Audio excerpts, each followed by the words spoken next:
वंदे मातरम।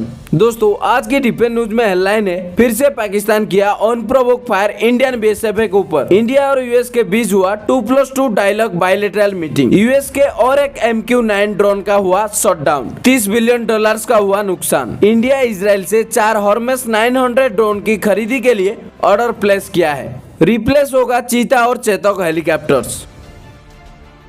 फिर से हमारे प्यारे पड़ोसी पाकिस्तान की रेंजर द्वारा जम्मू कश्मीर की रामगढ़ एरिया में इंटरनेशनल बॉर्डर पर एक बार फिर से सीज फायर का उल्लंघन किया गया था और इस दौरान पाकिस्तानी रेंजर के अनप्रोवोक्ड फायरिंग में हमारे बीएसएफ का एक जवान बहुत गंभीर तरीके से घायल हुआ था और उन्हें इमीडिएटली हॉस्पिटल लिया गया था, लेकिन गंभीर रूप से घायल होने की वजह से उन्हें बचाया नहीं जा सका और हमारे इस वीर ने देश के प्रति अपना कर्तव्य निभाते हुए अपना सर्वोच्च बलिदान दिया है। और हमारे इस वीर का नाम है हेड कांस्टेबल लालफाम कीमा, जो कि बीएसएफ की 148 बटालियन से थे। और हम सब ईश्वर से प्रार्थना करते हैं कि हमारे इस वीर जवान की आत्मा को शांति मिले। और बीएसएफ ऑफिशियल की तरफ से बताया गया है कि पाकिस्तानी रेंजर्स का इस हरकत का बीएसएफ की तरफ से भी एक उचित रेस्पॉन्स दिया गया था। और जबकि कुछ मीडिया की रिपोर्ट के मुताबिक इस दौरान पाकिस्तानी रेंजर ने हमारे बीएसएफ की जवान को स्नाइपर की मदद से टारगेट किया था और 30 महीने में सीज फायर पॉल्यूशन में भारत की तरफ से ये पहली कैजुअलिटी है। और ऑफिसर्स की तरफ से ये भी बताया गया है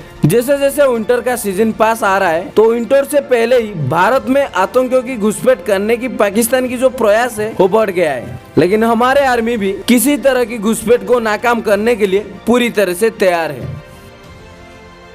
10 नवंबर को न्यू दिल्ली में भारत और अमेरिका अपना 5th 2+2 मिनिस्ट्री डायलॉग को कंडक्ट किए हैं और इसमें पार्टिसिपेट करने के लिए यूएस के डिफेंस सेक्रेटरी भारत आए थे। वो अपने भारतीय काउंटर पार्ट रक्षा मंत्री राजनाथ सिंह के साथ बायलैटरल मीटिंग भी कंडक्ट किए थे। और ऑफिशियल स्टेटमेंट के मुताबिक भारत और अमेरिका की 2+2 डायलॉग और दोनों देशों की रक्षा मंत्री बायलैटरल मीटिंग के दौरान कई सारे स्ट्रैटेजिक डिफेंस और टेक्नोलॉजी जुड़े हुए इश्यूज को डिस्कस किए हैं। और बाकी इसके अलावा दिल्ली में HAL और एयरबस ने A320 फैमिली की एयरक्राफ्ट की MRO फैसिलिटीज को स्थापित करने के लिए एक कॉन्ट्रैक्ट साइन किए हैं। और इस कोलैबोरेशन के माध्यम से भारत की मेक इन इंडिया मिशन को ध्यान में रखते हुए भारत की इंडस्ट्री को MRO कैपेबिलिटीज के मामले में आत्मनिर्भर बनने में मदद मिलेगी। और भारत में जिस इंटीग्रेटेड MRO सर्विस को बनाया जाएगा तो वो कमर्शियल एयरलाइन को एक one stop MRO solution provide करेगा।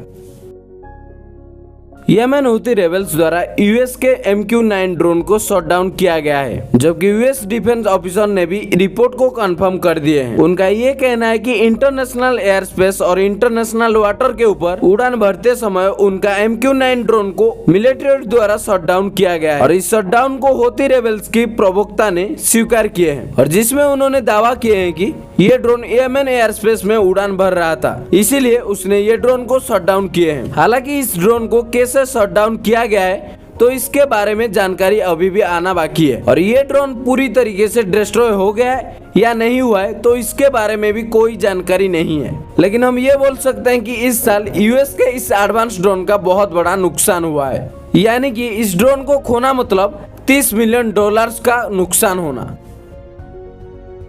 हीरोन मार्क 2 के बाद अब इंडियन आर्मी की सर्विलेंस में इजराइल का और एक एडवांस सर्विलेंस ड्रोन जिसका नाम है हर्मेस 900 ड्रोन, तो ये भी इंडक्ट होने के लिए तैयार है और इमरजेंसी प्रोक्रूटमेंट पावर का इस्तेमाल करके 4 हर्मेस 900 ड्रोन्स की खरीदी के लिए ऑर्डर प्लेस किया गया है, जो कि अगले साल तक डिलीवरी किया जाएगा। और इन 4 हर्मेस 900 ड्रोन्स में 2 ड्रोन्स होगा इंडियन आर्मी के लिए और 2 होगा इंडियन नेवी के लिए। और जबकि इससे पहले इंडियन आर्मी ऑलरेडी अपने सर्विस में 4 हीरोन मार्क 2 को इंडक्ट कर चुकी है, लेकिन इंडियन आर्मी के बाद इंडियन एयर फोर्सेस ने भी अपने सर्विस में इंडक्ट करने के लिए 2 हीरोन मार्क 2 ड्रोन्स को भी ऑर्डर प्लेस किया है। बाकी इस हर्मेस 900 ड्रोन की खास बात यह है कि ये मेल UAV है, मतलब मीडियम ऑल्टीट्यूड लॉन्ग एंडुरेंस, और ये 30 घंटे से भी अधिक समय तक मैक्सिमम 30,000 फीट ऊंचाई तक ऑपरेट कर सकता है।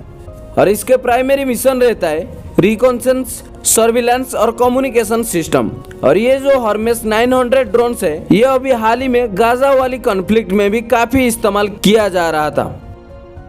लेटेस्ट अपडेट के मुताबिक आर्मी के सर्विस में मौजूद चीता और चेतक हेलीकॉप्टर की पुरानी फ्लीट को 2027 से फेस्ड आउट करने की योजना है। और हम आपको पहले बताए थे कि जो चीता और चेतक हेलीकॉप्टर है तो उसे भारत की स्वदेशी LUH हेलीकॉप्टर से रिप्लेस किया जाएगा और जो LUH है वो भी 2024 तक डिलीवर होने के लिए तैयार हो जाएगा। बाकी अभी वर्तमान समय में आर्मी एविएशन कोर की 3 ब्रिगेड, जिसमें से 2 को नॉर्थर्न बॉर्डर पर और 1 को वेस्टर्न बॉर्डर पर तैनात किया गया है। इंडियन आर्मी एविएशन कोर की एक और ब्रिगेड को राइज करने की योजना बना रही है। बाकी रुद्र हेलीकॉप्टर्स में हेलिना मिसाइल को इंटीग्रेट करने की प्रोसेस चल रही है और अगले साल आर्मी को अपने अपाचे हेलीकॉप्टर भी मिल जाएंगे। तो ये था आज की डिफेंस न्यूज। ऐसे और भी defence news, update news, current affairs जानने के लिए हमारे चैनल को जरूर सब्सक्राइब करें और अपने दोस्तों के साथ शेयर करें और जानते हैं इंडिया की पहचान।